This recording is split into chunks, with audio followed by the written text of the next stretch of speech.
Hello everyone. सो आज हम देखेंगे trick to remember side effects of calcium channel blocker. So इससे हम लोगों को पता चलेगा कि कैल्शियम चैनल ब्लॉकर को याद करने की ट्रिक क्या है। सो कैल्शियम चैनल ब्लॉकर की जो ट्रिक होगी उसके साथ साथ हम लोग देखेंगे उसका मैकेनिज्म ऑफ एक्शन और उसका क्लासिफिकेशन एंड उसके यूजेस। सो हम लोग स्टार्ट करते हैं साइड इफ़ेक्ट से।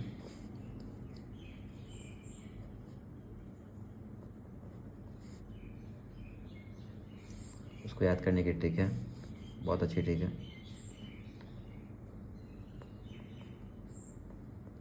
हाइपरटेंसिव यूजुअली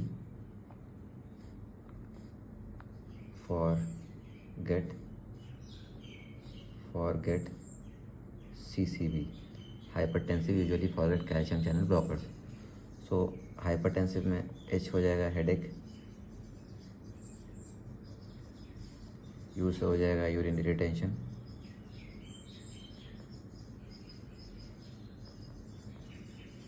रिटेंशन इसलिए होता है क्योंकि डिट्यूसर मसल को रिलैक्स करा देता है कैल्शियम चैनल ब्लॉकर्स।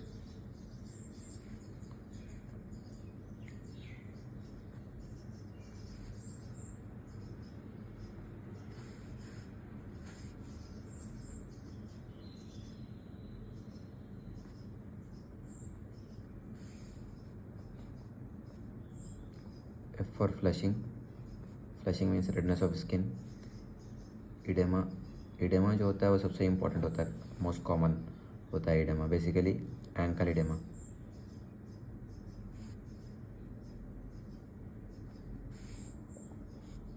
एंड क्योंकि ये इसका मैकेनिज्म एक्शन होता है वासोडाइलेशन, सो ब्लड प्रेशर रिड्यूस करा देता है।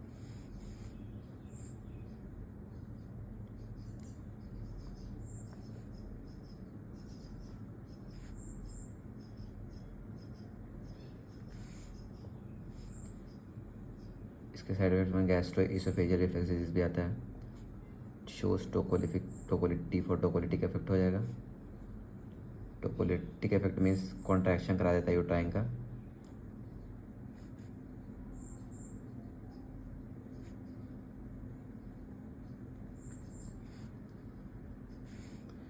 एंड C फॉर हो जाएगा कॉन्स्टिपेशन। सो इस ट्रिक से आप याद कर सकते हो hypertensive usually forget CCB। So H for हो जाएगा हेडेक, U फॉर हो जाएगा यूरिन रिटेंशन, F फॉर हो जाएगा flushing, O for edema, R for reduce करता है ब्लड प्रेशर, रिड्यूस करता है, G for GERD, T for tocolytic effect and C for constipation. ना इसके टाइप्स पे चलते हैं कि कितने टाइप्स का होता है। अगर हम लोग इसके बात करें सेंसिटिविटी की, तो ये बेसिकली 5 टाइप्स में क्लासीफाई किया गया। Calcium channel blockers are of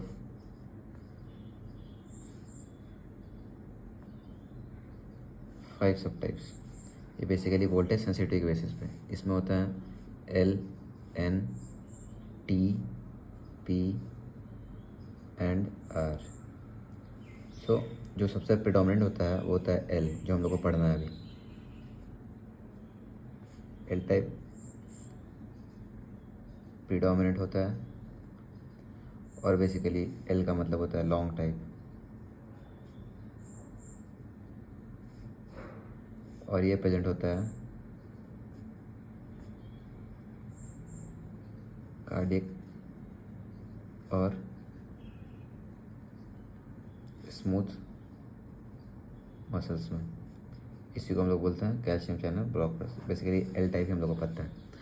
और अगर टारगेट की बात करें तो इसको टारगेट के बेसिस पे 2 पार्ट में क्लासीफाई किया गया है।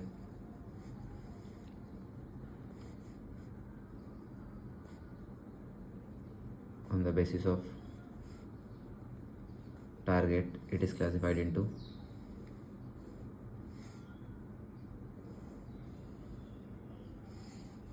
DHP टाइप,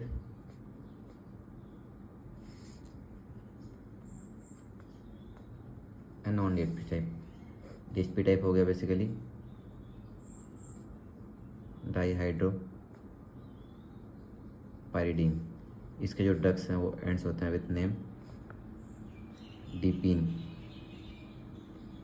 उसको बोलते हैं हम लोग डिपिन टाइप। और नॉन डीएचपी टाइप में दो होता है,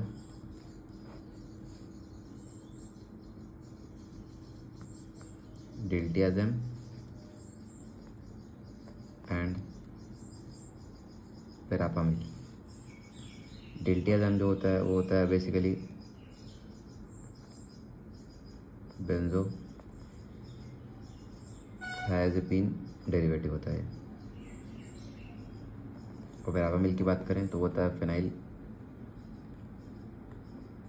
alkaline derivative, phenyl alkyl amine derivative, phenyl alkyl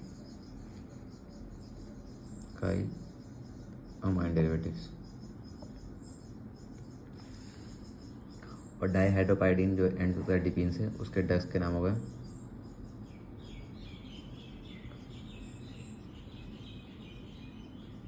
nifedipine,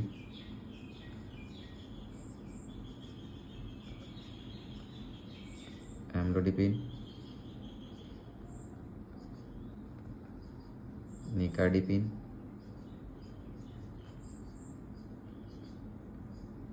felodipine,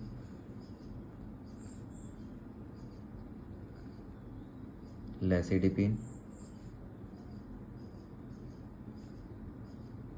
नीमोडिपिन and सिलनिडिपिन। सो ये बेसिकली अगर टारगेट की बात करें तो टारगेट के बेसिस पे ये आपको ड्रग्स के नाम बेसिकली ड्रग्स के नाम हो गए। और इसके अगर मैकेनिज्म ऑफ एक्शन की बात करें तो उसमें डीएचपी टाइप का में थोड़ा एक्सेप्शन रहता है एंड नॉन डीएचपी टाइप में का थोड़ा डिफरेंट रहता है। और यूजेस बेसिकली बात करें तो अगर ड्रग वाइज हम लोग यूजेस पढ़ेंगे तो थोड़ा कॉम्प्लेक्स हो जाएगा, सो हम लोग डायरेक्टली इसके यूजेस याद कर लेंगे क्या क्या होता है। और अगर आप स्पेसिफिक ड्रग्स के पढ़ना चाहते हैं तो आप किसी बुक को फॉलो कर सकते हैं। तो अगर मैकेनिज्म ऑफ एक्शन की बात करें तो मैकेनिज्म ऑफ एक्शन की अगर बात करें तो होता क्या है कि जो कैल्शियम चैनल ब्लॉकर होता है, क्योंकि इसके नाम में ये कैल्शियम चैनल ब्लॉकर, तो इसका काम होगा कैल्शियम को ब्लॉक कर देना। तो होता क्या है कि ये कैल्शियम चैनल ब्लॉकर प्रिवेंट करता है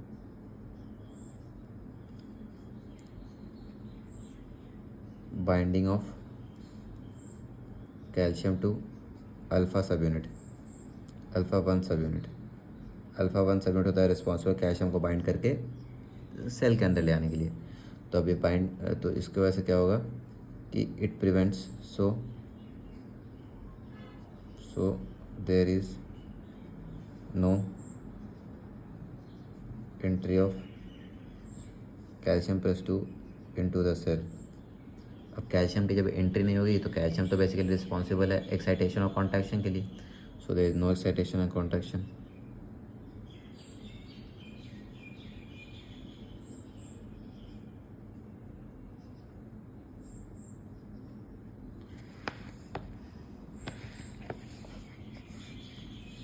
When there is no excitation and contraction, so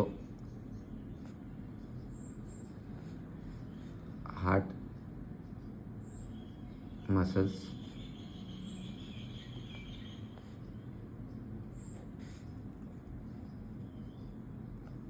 contractions and relaxation of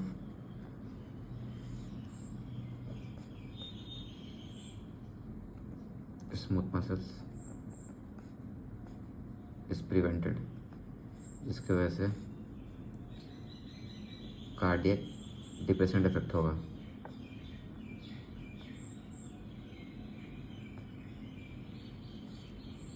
which leads to dilation of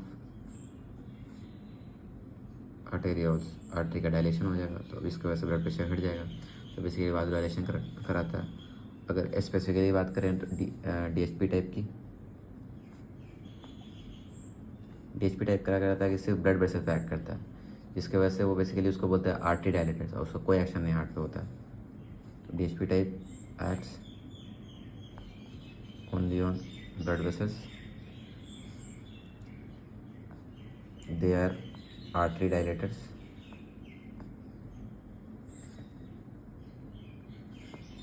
and has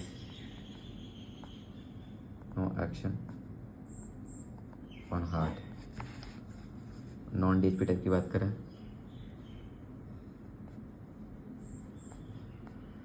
DSP type and होता है with word dipine. Non DSP type की बात करें तो उसमें होता है डेल्टियाजम एंड वेरापामिल।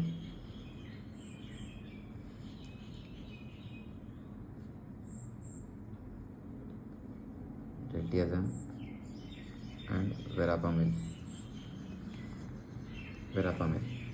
डेल्टियाजम का क्या होगा, तो वो सिर्फ एक्ट करता है, acts only on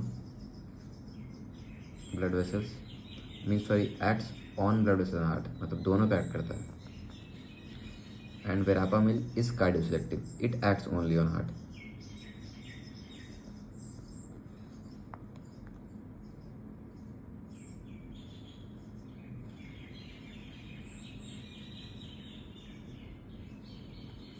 only on heart.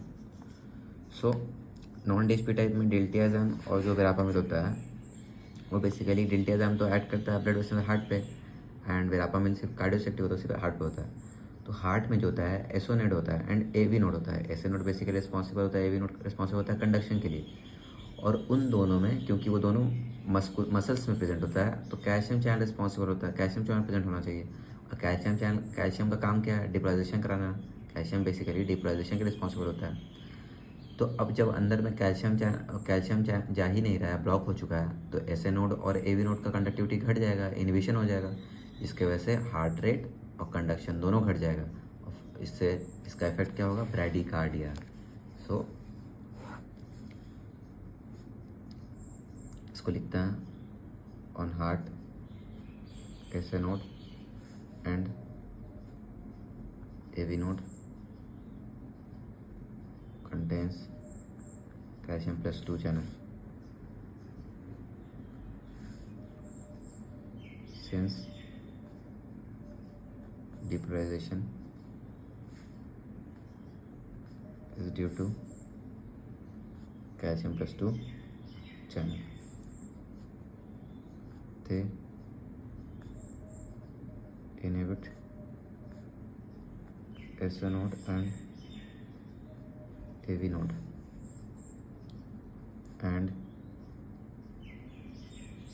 decreases heart rate and conduction respectively and produces bradycardia. So basically ये हो गया इसका mechanism of action, DSP type और नॉन डीएसपी टाइप के।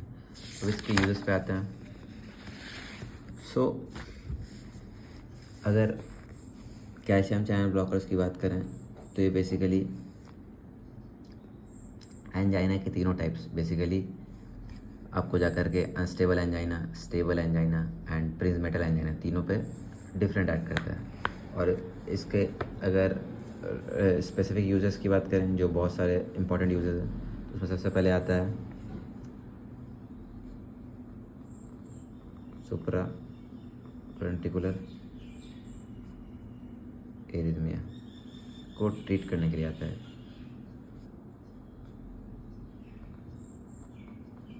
हाइपरटेंशन ट्रीटमेंट में इसका यूज होता है।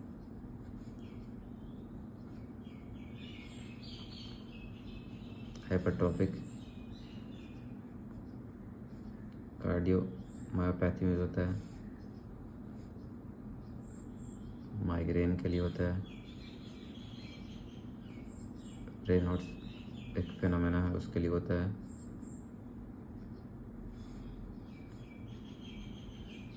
यूटेराइन रिलैक्सेशन के लिए होता है।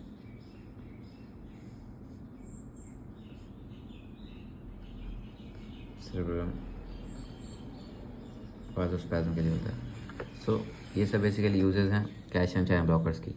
और अगर स्पेसिफिकली बात करें तो supraventricular tachyarrhythmia, hypertension, hypertrophic cardiomyopathy, migraine, Raynaud's phenomena, uterine relaxation, ये सब बेसिकली इसके ज़्यादा इंपॉर्टेंट यूजेस हैं। अगर आप फॉर एग्जांपल यूट्राइन रिलैक्सेशन की बात करें तो निफेडिपिन जो होता है वो यूट्राइन रिलैक्सेशन करवाता है और ये प्रीमैच्योर लेबर में हेल्प करता है। फिर आपको निमोडिपिन जो होता है वो यूज़ होता है सेरेब्रल वाजोस्पाज्म के लिए। सो सबका अलग अलग यूज़ है। अगर ड्रग की स्पेसिफिक आता है तो जैसे वेरापामिल होता है माइग्रेन के लिए। रेनॉल्ड्स फिनोमेना की बात करें तो ये बेसिकली एक पेरिफेरल वास्कुलर कंडीशन है जिसमें क्या होता है कि निफेडिपिन, एम्लोडिपिन, फेलोडिपिन, डिल्टियाज़ैम इसको यूज़ करते हैं ट्रीट करने के लिए। सो अगर स्पेसिफिकली बात करें तो बहुत सारे ड्रग हैं। सो आपको उसके लिए डेप्थ में लेक्चर देखना होगा या फिर आपको बुक पढ़ना होगा। सो ये रहा कैल्शियम चैनल ब्लॉकर्स का साइड इफ़ेक्ट्स को याद करने की ट्रिक और उसके mechanism of action uses. Thank you.